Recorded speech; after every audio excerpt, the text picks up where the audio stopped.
إن الحمد لله نحمده ونستعينه ونستغفره ونعوذ بالله من شرور أنفسنا ومن سيئات أعمالنا من يهد الله فلا مضل له ومن يضلل فلا هادي له أشهد أن لا إله إلا الله وحده لا شريك له وأشهد أن محمدا عبده ورسوله لا نبي بعده ربنا زدنا علما وارزقنا فهما اللهم فقهنا في الدين وعلمنا التأويل سبحانك لا علم لنا إلا ما علمتنا إنك أنت العليم الحكيم رب اشرح لي صدري ويسر لي أمري واحلل عقدة من لساني يفقه قولي. Jamaah Maghrib rahimakumullah. Alhamdulillah, kita bersyukur kepada Allah Subhanahu wa taala. Walaupun hujan, alhamdulillah masih diberikan kesempatan untuk datang bersama duduk di masjid kita ini, tafaqquh fid din, menuntut ilmu, sama-sama berusaha untuk memahami agama ini. Mudah-mudahan langkah kita dinilai oleh Allah Subhanahu wa taala sebagai amal saleh. Amin ya rabbal alamin. Insyaallah hari ini kita mengisahkan seorang sahabat mulia, pimpinannya orang-orang Ansor, yang namanya Sa'ad bin Ubadah. Sa'ad bin Ubadah. Minimal sahabat itu ada namanya 4 orang yang namanya Sa'ad, yang terkenal. Sa'ad bin Abi Waqqas, yang termasuk sahabat 10 sahabat yang dijamin masuk surga. Orang Muhajirin atau dari Quraisy. Kemudian 3 orang itu dari kalangan Muhajirin. Sa'ad bin Rabi' itu juga termasuk pimpinannya orang Ansor dan orang kaya Ansor juga. Sa'ad bin Mu'az pimpinan orang Ansor juga, dan Sa'ad bin Ubadah. Dan Sa'ad bin Rabi' meninggal di perang Uhud. Sa'ad bin Mu'az meninggal di perang Khandaq. Sa'ad bin Rabi' meninggal tahun 3 Hijrah, kemudian Sa'ad bin Mu'az meninggal tahun ke-5 Hijrah. Otomatis yang tinggal adalah Sa'ad bin Ubadah. Sa'ad bin Ubadah, beliau termasuk pimpinan tertingginya orang-orang Ansor. Dan beliau adalah orang yang termasuk yang sudah masuk Islam ketika Rasulullah SAW belum hijrah ke Madinah. Jadi Sa'ad bin Ubadah itu masuk Islam di tahun terakhir Rasulullah akan hijrah, yaitu tahun ke-13 kenabian. Tahun 11 itu ada 6 orang Ansor yang masuk Islam. Tahun ke-12 bulan haji, karena momennya adalah haji. Jadi setiap tahun orang itu naik haji. Orang-orang Jazirah Arab, mereka naik haji ke Mekah. Ya, dengan acara haji ala jahiliyah, tapi tetap naik haji. Tahun ke-12 mereka 12 orang. Tahun ke-13 kenabian, bukan 13 Hijrah, ke-13 kenabian, maka datanglah 73 orang Ansor, laki-laki dan 2 orang perempuan. Disitulah Rasulullah SAW kemudian membaiat orang-orang Ansor yang disebut dengan Bai'atul Harbi, Bai'atul Qital, Bai'at perang tahun ke-13 kenabian. Karena sebelumnya itu ada bai'at juga bagi orang-orang Ansor, tapi disebut dengan bai'atun nisa, bai'at perempuan. Kenapa disebut dengan bai'at perempuan? Karena tidak disebutkan perang. Ya ayuhan nabi, idza ja'akal mu'minatu yubayi'naka 'ala an la yusyrikna billahi syai'an wa la yasriqna wa la yaznina wa la yaqtulna awladahunna wa la ya'tina bi buhtani yaftarinahu bayna aydihinna wa arjulihinna wa la ya'tinaka fi ma'ruf. Itu dalam surat Al-Mumtahanah, surat Al-Mumtahanah. Rasulullah sallallahu alaihi wasallam itu membaiat perempuan, yaitu mereka tidak akan syirik, mereka tidak akan menyekutukan Allah, alla yusyrikna billahi syai'an wa la yasriqna, tidak akan mencuri, tidak akan mencuri, tidak akan berzina, tidak akan melakukan fahisyah, perbuatan yang jahat. Kemudian mereka tidak akan bermaksiat kepada Allah dan Rasulnya, tidak melawan Rasul dan Allah. Itu disebut dengan bai'at perempuan. Dan Rasulullah sallallahu alaihi wasallam membaiat perempuan itu, beliau tidak pernah melakukannya dengan jabat tangan. Kalau baiat laki-laki itu dengan berjabat tangan. Kalau baiat perempuan, Nabi tidak pernah berjabat tangan dengan atau menyentuh perempuan yang bukan mahramnya. Dan ini sulit kadang-kadang bagi kita. Ya, kita ini kadang-kadang latah. Semua orang disalami. Padahal, apalagi kalau di Padang agak susah ya. Ya. Susah. Padahal itu tidak boleh. Menyalami, bersalaman dengan perempuan yang bukan mahram kita, maka itu tidak diperbolehkan. Maka itu disebut dengan baiat perempuan. Nah, di tahun yang ke-13 Hijrah, 13 kenabian, maka Rasulullah sallallahu alaihi wasallam itu membaiat orang-orang Ansor dengan disebut dengan bai'atul harbi tadi, baiat perang. Kisahnya ketika Sa'ad bin Ubadah itu datang naik haji ke Mekah tahun ke-13 kenabian itu, maka Rasulullah SAW itu menawarkan Islam kepada orang-orang, mereka menerangkan kepada mereka, berdialog dengan mereka. Kemudian maka Sa'ad bin Ubadah itu bertanya kepada Rasulullah SAW, apa yang Anda minta wahai Rasulullah? Ini baru masuk Islam.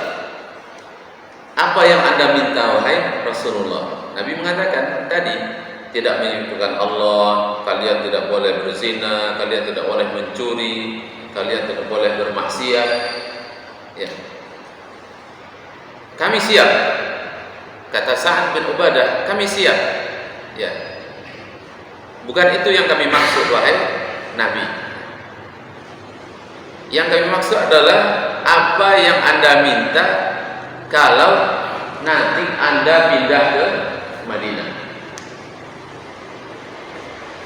Ini. Maka Nabi mengatakan, kalau saya pindah ke Madinah, maka kalian harus membela saya lebih dibanding anak dan istri kalian. Anak dan istri kalian nomor 2, saya nomor 1. Gimana? Siap nggak? Sa'ad bin Ubadah baru masuk Islam. Kami siap, ya Rasulullah. Dan saya yakinkan kepada Anda bahwa kalau Anda pas ke Madinah, semua suku saya akan masuk Islam. Jadi pimpinan, inilah bedanya orang biasa dengan pemimpin. Kalau pemimpin suku masuk Islam, itu semua sukunya masuk Islam. Ya kayak di Riyadh tuh ya modelnya. Satu pimpinannya masuk, itu semua sukunya masuk Islam. Itu. Maka Nabi mengatakan, ya seperti itu. Kalau nanti saya pindah ke Madinah, maka saya ini nomor 1, kata Nabi. Keselamatan saya itu nomor 1. Anak dan istri kalian nomor 2. Gimana? Siap? Sa'ad bin Ubadah, kami siap baik Rasulullah. Kami siap. Tapi kan memang pemimpin ya, orang biasa bernego. Wahai Rasulullah, kalau nanti kami melakukan apa yang Anda minta, balasannya apa? Apa balasannya? Kami dapat apa? Maka Rasulullah SAW mengatakan, untuk kalian surga. Untuk kalian surga. Ya. Gitulah Rasulullah SAW ya. Untuk kalian apa? Jabatan menteri, untuk kalian apa? Tidak ada. Nabi itu selalu memotivasi sahabat itu dengan pahala, dengan akhirat, dengan itu.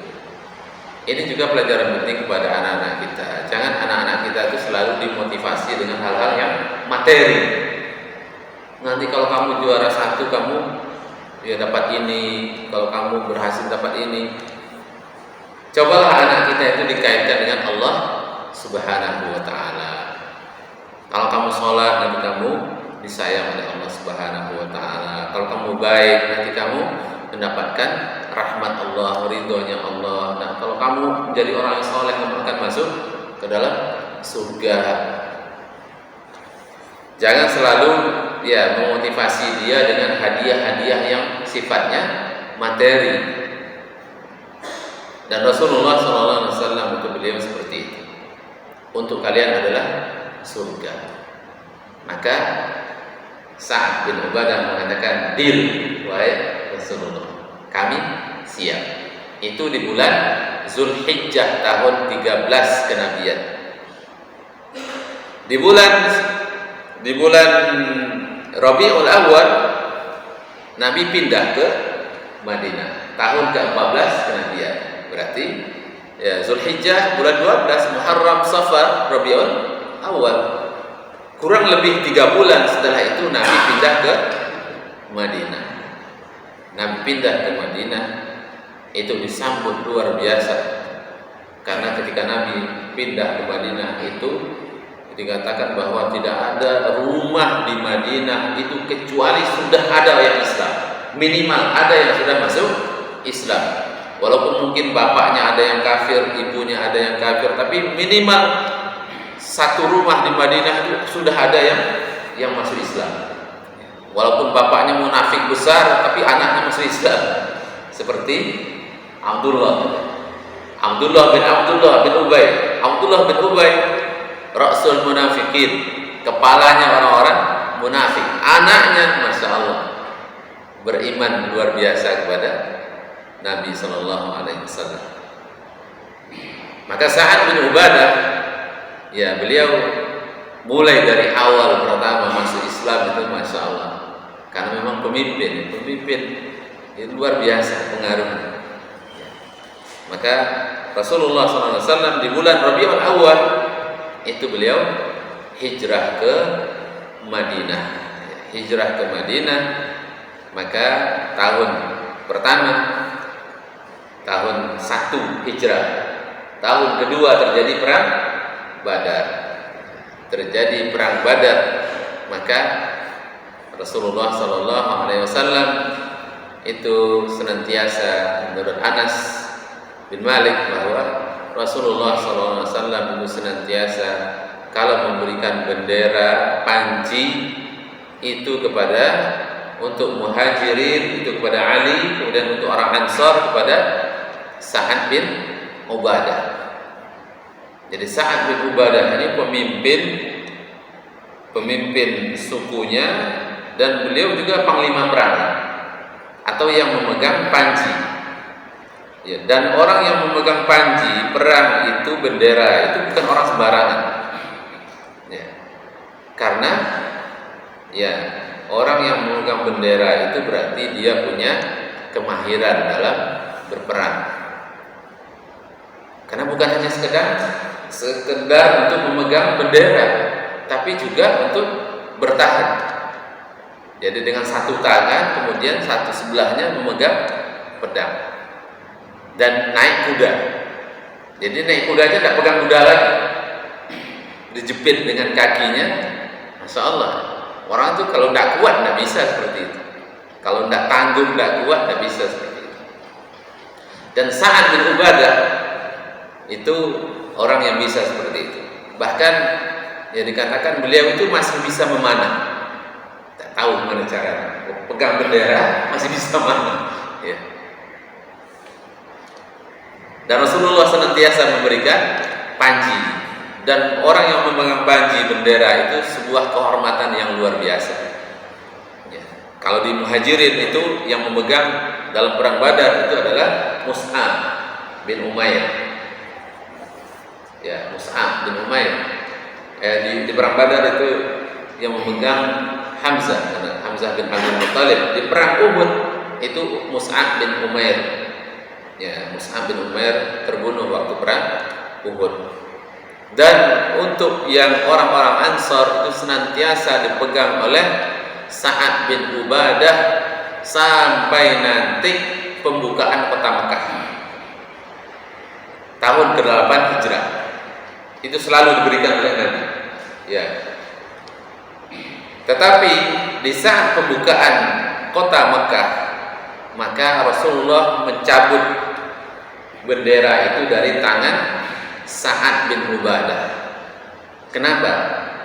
Karena Sa'ad bin Ubadah pada hari itu mengatakan bahwa ya, ketika memasuki kota Mekah, maka Sa'ad mengatakan hari ini adalah hari pembantaian. Dan hari ini Allah Subhanahu wa taala akan menghinakan Quraisy. Ada ceritanya, ada sejarahnya. Kenapa Sa'ad bin Ubadah omongannya seperti itu? Mengerikan. Nabi dengan 10.000 pasukannya, itu Mekah cuman sekitar 3.000 orang, yang datang itu adalah tentara semua, 10.000. Tidak mungkin. Jadi Mekah itu dikepung luar biasa, 10.000 orang ya melawan 3.000. Yang di sana itu ada perempuan, ada yang anak-anak, ada yang orang tua. Maka orang-orang Mekah itu tidak bisa melawan apa-apa, ya, menyerah.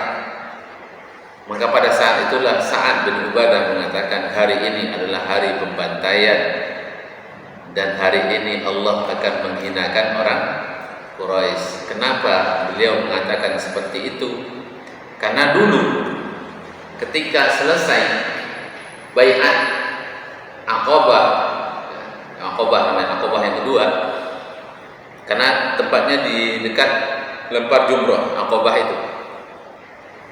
itu selesai baiat, itu ya orang-orang Quraisy atau setan itu meneriakkan ya bahwa ya orang-orang Ansor ini atau Nabi itu sudah mengadakan kesepakatan untuk memerangi orang-orang Quraisy.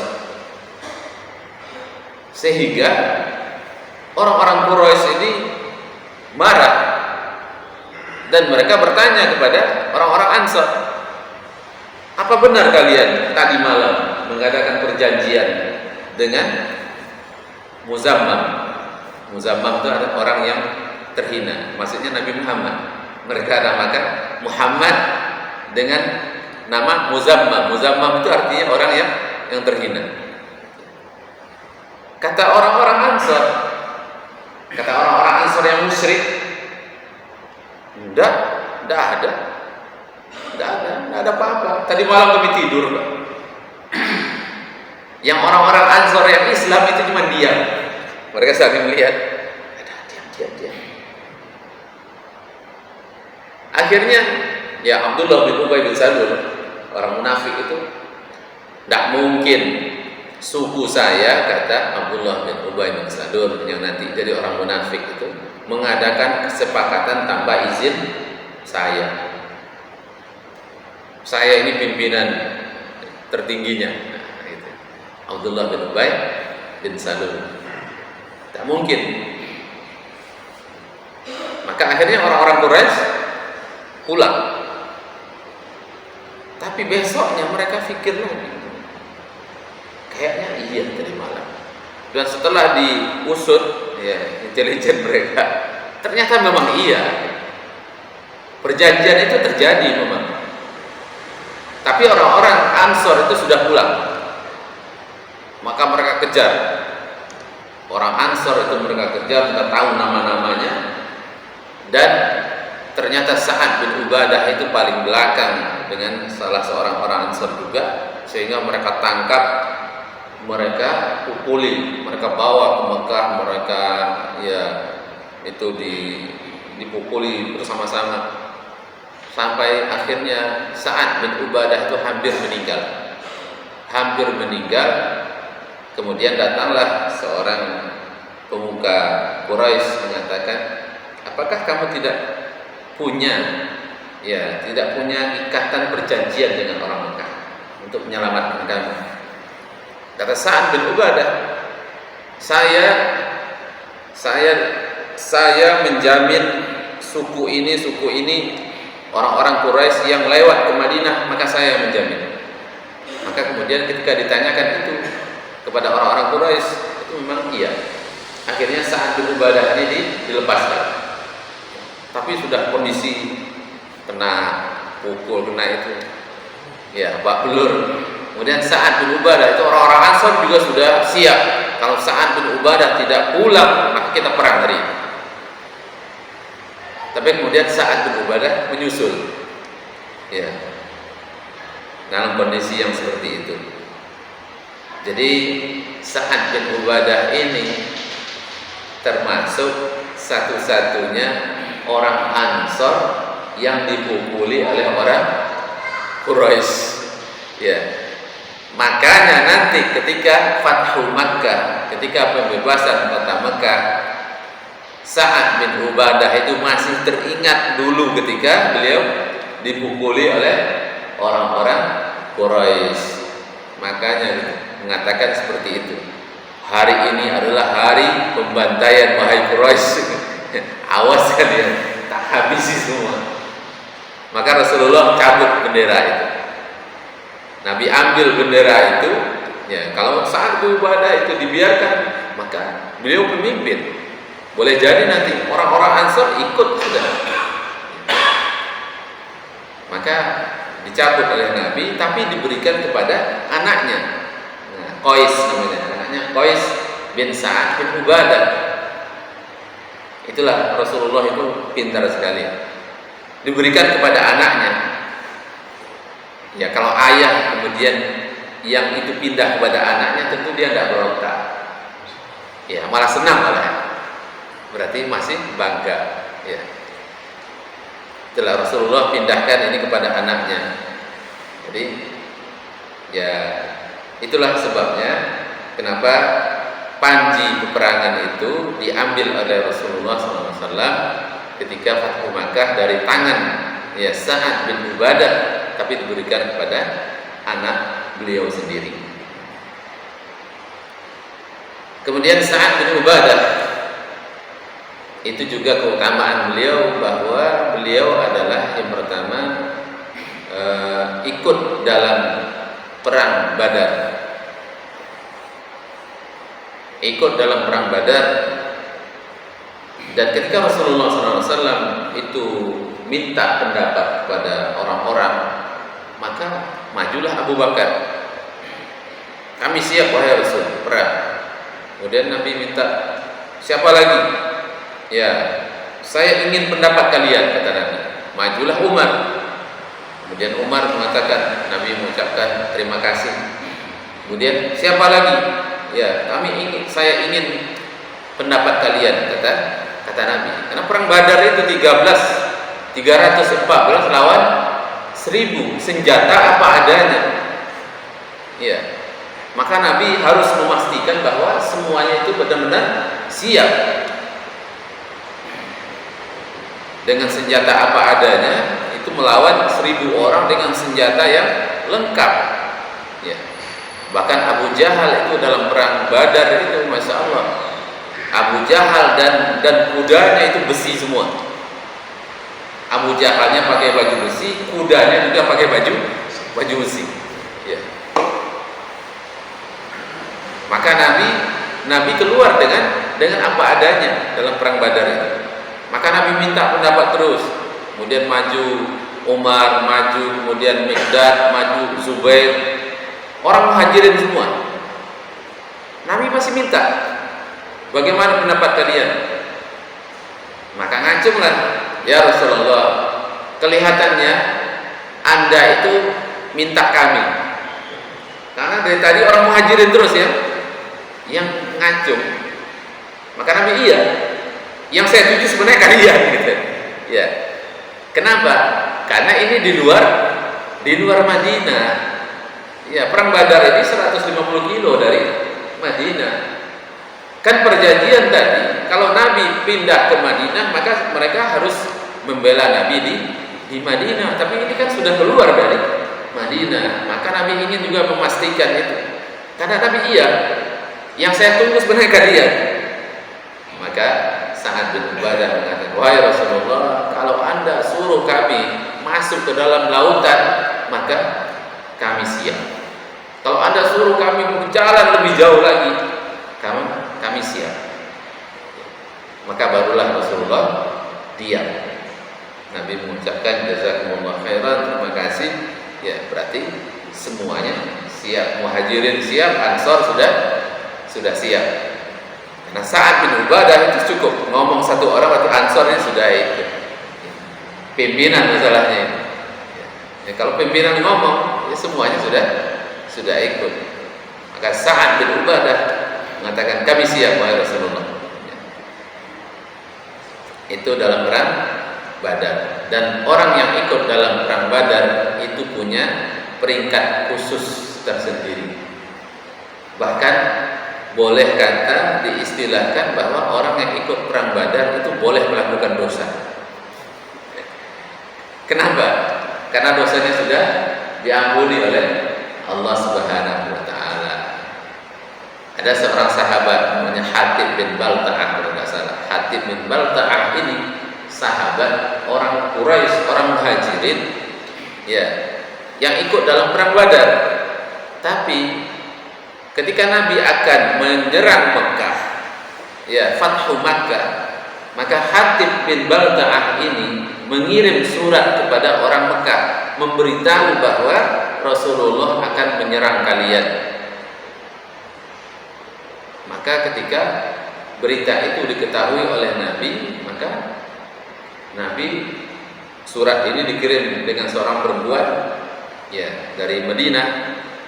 Lalu ya diberitahu kepada Nabi, maka Rasulullah SAW menyuruh mengejar perempuan itu, dan akhirnya ketahuan bahwa kata Ali mengancam, karena perempuan tidak bisa diperiksa. Kata Ali, kalau surat ini tidak kamu serahkan, kami akan telanjangi kamu. Akhirnya perempuan itu nyerah. Ternyata suratnya itu di lipatan rambutnya. Insya Allah. disembunyikan di situ, mungkin di apa namanya. Jadi surat itu dikirim oleh seorang sahabat yang pernah ikut dalam perang Badar. Maka apa kata Umar? Wahai Rasulullah, izinkan saya potong lehernya Hatib, pengkhianat, kata Umar. Maka Nabi mengatakan, jangan. Boleh jadi Allah sudah mengampuni dosa semua, ya dosa semua orang yang ikut dalam perang Badar. Padahal dosanya itu tuh membocorkan rahasia negara, ya. Itu diampuni oleh Nabi. Maka ya kalau diistilahkan, orang yang ikut dalam perang Badar itu berbuat dosa, setelah itu diampuni oleh Allah Subhanahu wa taala. Dalam tanda kutip, ya, dalam tanda kutip. Tentu mereka adalah orang-orang yang pilihan semua, orang-orang soleh luar biasa. Tapi pernah kejadian seperti itu. Salah seorang yang ikut perang Badar, itu sahabat, itu mengirim surat seperti itu oleh Nabi, malah diampuni. Ya. Karena kenapa? Karena sahabat ini ikut dalam perang Badar. Maka kalau dalam sahabat misalnya ada sahabat ini misalnya Jabir bin Abdullah, kemudian disebutkan, atau Zubair bin Awam, kemudian Al-Badri, itu khusus, ya. Itu orang yang ikut dalam perang Badar itu radhiyallahu anhum wa radu anhu. Mereka diridhoi oleh Allah dan mereka ridho kepada Allah Subhanahu wa taala. Jadi yang ikut dalam perang Badar itu tidak ada orang munafik, tidak ada. Semua sahabat-sahabat utama semua. Dan Sa'ad bin Ubadah termasuk Al-Badri. Sa'ad bin Ubadah adalah salah seorang yang ikut dalam perang Badar. Bahkan beliau tadi beliau yang berbicara. Kemudian Sa'ad bin Ubadah itu juga beliau mengikuti yang namanya Sulhul Hudaybiyah atau Bai'atul Ridwan tahun ke-6 Hijrah. Bai'atul Ridwan itu adalah sebenarnya pembukaan kota atau muqaddimahnya sebelum pembukaan kota Mekah. Sulhul Hudaybiyah itu adalah perjanjian damai. Perjanjian damai antara kaum muslimin dengan orang-orang Quraisy,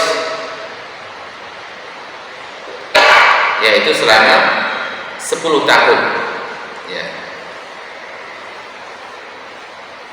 Itu sekitar 1.400 orang sahabat, 1.400 orang bersama Nabi itu menunaikan haji, menunaikan umrah ke Mekah, tapi kemudian mereka tidak boleh masuk ke Mekah. Maka diutuslah Utsman bin Affan oleh Rasulullah ke Mekah. Sebenarnya Umar yang diutus. Kenapa Umar? Karena Umar itu sukunya atau Bani Adi itu adalah suku yang terkenal dengan diplomasi. Ya, jadi diplomatnya Quraisy itu ya sukunya Umar itu. Maka Umar itu diplomat, orang yang pintar bernegosiasi, ya, berdiplomasi. Maka Umar diutus oleh Nabi, tapi Umar tidak mau. Jangan saya, wahai Rasul. Kalau saya nanti ke Mekah, nanti saya dibunuh. Karena saya tidak punya, suku saya tidak punya kekuatan lagi di Mekah. Tapi utuslah Utsman bin Affan, ya, karena Utsman bin Affan itu dari Bani Umayyah. Dan Utsman bin Affan itu orang yang terkenal dengan ikatan keluarganya yang kuat. Maka akhirnya diutuslah Utsman bin Affan oleh Rasulullah SAW ke Mekah. Tapi ternyata Utsman bin Affan ketika sampai di Mekah, ya Hudaybiyah ke Mekah itu kira-kira sudah dekat sekali, kira-kira 20 kilo. Jadi ketika mereka sampai di Hudaybiyah, itu baunya Mekah itu sudah tercium, sudah Masya Allah bayangannya sudah tawaf, sudah Masya Allah sudah sa'i, perasaan itu sudah di Mekah, dilarang masuk ke Mekah, ya, karena orang Quraisy tidak akhirnya diutus Utsman telat balik ke Hudaybiyah. Maka tersiarlah berita bahwa Utsman bin Affan terbunuh di Mekah. Maka disitulah Rasulullah itu membaiat para sahabat dengan baiat sampai mati. Artinya apa? Kalau Utsman terbunuh, maka kalian semuanya harus siap perang sampai mati dengan orang-orang Quraisy. Ya. Maka itu disebut dengan baiatur ridwan, baiat yang diridhoi, atau baiat di bawah pohon. Ya. Tahta syajarah. Laqad radiyallahu 'anil ladzina yubani'unaka tahta syajarah. Allah Subhanahu wa taala telah ridha dengan orang-orang yang membaiat kamu wahai Rasulullah sallallahu alaihi wasallam, ya iz yubani'unaka tahta syajarah, di bawah pohon. Jadi di bawah pohon. Jadi baiatur ridwan namanya. Dan itu ya diikuti termasuk oleh Sa'ad bin Ubadah. Keutamaan mereka apa? Radhiyallahu laqad radhiyallahu 'anil ladzina. Berarti sesungguhnya Allah sudah ridha kepada orang-orang yang baiat. 1.400 orang itu semua mereka diridhoi oleh Allah Subhanahu wa taala. Kalau diridhoi maksudnya apa? Ini jaminan mereka masuk surga. Sama dengan Al-Badri tadi. Orang Badar itu sudah diampuni dosanya oleh Allah. Orang yang ikut baiatur ridwan itu orang yang sudah diridhoi oleh Allah Subhanahu wa taala. Diridhoi berarti sudah dijamin masuk surga. Dan Sa'ad bin Ubadah beliau ikut dalam baiatur ridwan itu juga. Dan Sa'ad bin Ubadah ikut semua peperangan dengan Rasulullah sallallahu alaihi wasallam. Kemudian yang menjadi keutamaan juga dari Sa'ad bin Ubadah, beliau adalah orang yang sangat terkenal dengan dermawannya. Ini orang dermawan luar biasa. Dikatakan bahwa orang-orang Ansor itu kalau bawa tamu pulang ke rumah, orang-orang Ahlus Suffah, orang-orang yang tinggal di masjidnya Nabi, yang tidak, orang yang sangat murah, orang yang dermawan. Dan Sa'ad bin Ubadah itu juga mengajarkan kedermawanan itu kepada anaknya tadi, Qais. Jadi Sa'ad bin Ubadah ini orang kaya, anaknya juga diajarkan dermawan seperti dia. Dan dia mengatakan kepada Qais, ya, kepada anaknya, ya, ini uang saya, gudang uang, ya, silahkan siapa yang mau, yang berhutang silahkan berhutang. Dan Qais ini, itu anaknya itu, ketika orang berhutang, itu ketika mau bayar, dan dia mengatakan, kami tidak mau menerima uang yang sudah kami keluarkan. Artinya apa? Nggak usah dibayar.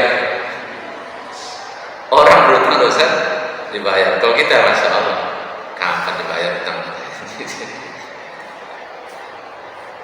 Jadi anaknya diajarkan itu, ya, menghutangi orang, tapi ketika bayar itu nggak usah. Dan itu pernah terjadi, ya, di hadapannya Abu Bakar dan Umar. Ya, Qais ini, ya, itu menghutangi orang, kemudian orangnya dibayar. Kata Qais, tidak usah. Yang sudah kami keluarkan itu kami tidak mau terima lagi. Kemudian Umar dan Abu Bakar itu bisik-bisik, ini kalau Qais ini anaknya Sa'ad bin Ubadah dibiarkan seperti ini, nanti Qais bisa bangkrut. Ya, Sa'ad bin Ubadah bisa bangkrut. Ternyata Sa'ad bin Ubadah lewat di situ dan mendengar, ya, bisikannya, perkataannya Umar dengan Abu Bakar. Maka Sa'ad bin Ubadah mengatakan, wahai orang-orang Ansor, siapa yang akan menolong saya Bakar dan Umar. Abu Bakar dan Umar mengajari anak saya supaya bakhil. Jadi Masya Allah. Jadi Sa'ad bin Ubadah mengajari anaknya seperti itu memang ya dari dia sendiri. Jadi tidak ada, Masya Allah, tidak ada takut miskinnya ini orang. Tidak ada takut miskin, tapi tetap saja karena memang mereka yakin apa yang mereka keluarkan fisabilillah itu akan diganti oleh Allah Subhanahu wa taala. Bukan orang yang kita berikan itu yang akan mengganti. Ya mungkin orang itu tidak bisa mengganti, tapi Allah pasti. Dan ini Masya Allah ya, banyak sekali dalam kehidupan kita hari ini. Saya juga melihat banyak orang yang sering berinfak, orang yang pemurah, orang yang sering memberi makan orang, itu Masya Allah rezekinya malah tambah lancar. Justru dia itu diberikan ya keluasan rezeki oleh Allah Subhanahu wa taala. Maka Sa'ad bin Ubadah itu juga seperti itu. Bahkan Sa'ad bin Ubadah itu setiap malam dikatakan itu mengirimkan satu mangkok khusus makanan Nabi. Sarid itu tidak salah, roti dicampur dengan daging. Pokoknya makanan mewah. Itu satu mangkok dikirim kepada di mana Rasulullah SAW menginap di hari itu, dikirim ke rumah. Itu Sa'ad bin Ubadah. Dan Sa'ad bin Ubadah itu beliau senantiasa itu ya di rumahnya itu ada tempat yang agak tinggi, itu biasa diumumkan di situ. Siapa yang mau daging dan minyak silakan ke rumah saya. Kalau hari ini Masya Allah, kalau ada orang teriak kayak gitu, minyak mahal, daging mahal. Sa'ad bin Ubadah, Masya Allah, seperti itu ya beliau. Pernah dikisahkan bahwa Sa'ad bin Ubadah ini mendapatkan keuntungan 8.000 dirham. 8.000 dirham itu katanya sekitar 1,6 M. 1,6 M keuntungan. Kemudian Sa'ad bin Ubadah ini bercerita dengan anaknya, Qais, gimana nih uang ini? Untuk apa? Kata anaknya, ayo bagikan. Bagikan. Maka ayah dan anak itu keluar rumah, kemudian teriak, siapa yang mau uang silakan ambil. Siapa yang mau uang silakan ambil. Itu dikatakan 4.000 dirham. Itu ada orang lewat dikasih 4.000 dirham. Kemudian ada yang kedua 3.000 dirham. Berarti sudah 7.000 dirham. Dan dikatakan ini pemberian ya, ini hadiah bukan utang. Kemudian sisa 1.000 dirham. 1.000 dirham ini dibagi-bagikan sampai habis. Luar biasa memang dermawannya ya Sa'ad bin Ubadah ini. Dan yang terakhir, Sa'ad bin Ubadah ini mempunyai sifat yang sangat cemburu. Sifat yang sangat cemburu. Beliau pernah mengatakan, ya Rasulullah, kalau saya ketemu laki-laki selingkuh dengan istri saya di rumah, pasti saya akan bunuh. Kata Sa'ad bin Ubadah. Kata Nabi, jangan. Tapi kalau saya ketemu gitu, saya bunuh. Maka Nabi mengatakan, ya, kan tidak boleh sebenarnya, harus mendatangkan 4 orang saksi. Kata Sa'ad bin Ubadah, saya tidak peduli, tak hajar dan tak bunuh langsung di tempat. Kata Nabi, jangan. Kata Sa'ad bin Ubadah, kemudian Nabi mengatakan, apakah kalian tidak melihat gimana cemburunya ya pemimpin kalian? Sa'ad bin Ubadah cemburu sekali. Kemudian Rasulullah mengatakan, saya ini lebih cemburu dibanding Sa'ad bin Ubadah, dan Allah lebih cemburu dibanding saya. Maka Allah mengharamkan yang tidak baik, mengharamkan kemaksiatan. Kenapa? Karena Allah cemburu kepada manusia. Dan diceritakan bahwa saking cemburunya Sa'ad bin Ubadah itu beliau tidak pernah menikah kecuali dengan gadis. Tidak mau, kalau sudah pernah jadi janda tidak mau. Dan dikatakan bahwa Sa'ad bin Ubadah itu kalau menceraikan istrinya jadi janda, maka tidak satupun orang Ansor yang berani menikah setelah itu, karena saking cemburunya. Jadi Sa'ad bin Ubadah itu kepada mantan istrinya itu masih cemburu ya. Itu sifatnya pencemburunya Sa'ad bin Ubadah radhiyallahu anhu. Kemudian ya beliau dikatakan bahwa meninggal itu di masa Khalifah Umar bin Khattab radhiyallahu anhu. Ada yang mengatakan beliau terbunuh ya. Jadi ininya tidak jelas, ditemukan meninggal dalam kondisi ya terbunuh seperti itu beliau di akhir hayatnya. Enggak Pak, mudah-mudahan kita berikan Allah Subhanahu wa taala sedikit banyaknya kisah-kisah seperti ini ya, untuk kita hanya bukan untuk kita nikmati sebenarnya, untuk kita terapkan dalam kehidupan kita. Semoga kita juga diberikan oleh Allah Subhanahu wa taala apa yang mereka rasakan, apa yang mereka dapatkan dari apa yang mereka praktekkan dalam kehidupan para sahabat Rasulullah sallallahu alaihi wasallam. Allahumma anfa'na bima 'allamtana wa 'allimna ma yanfa'una. Allahumma inna nas'aluka 'ilman nafi'an wa rizqan thayyiban wa 'amalan mutaqabbalan. Subhanaka Allahumma wa bihamdika asyhadu an la ilaha illa anta astaghfiruka wa atubu ilaik. Assalamualaikum warahmatullahi wabarakatuh.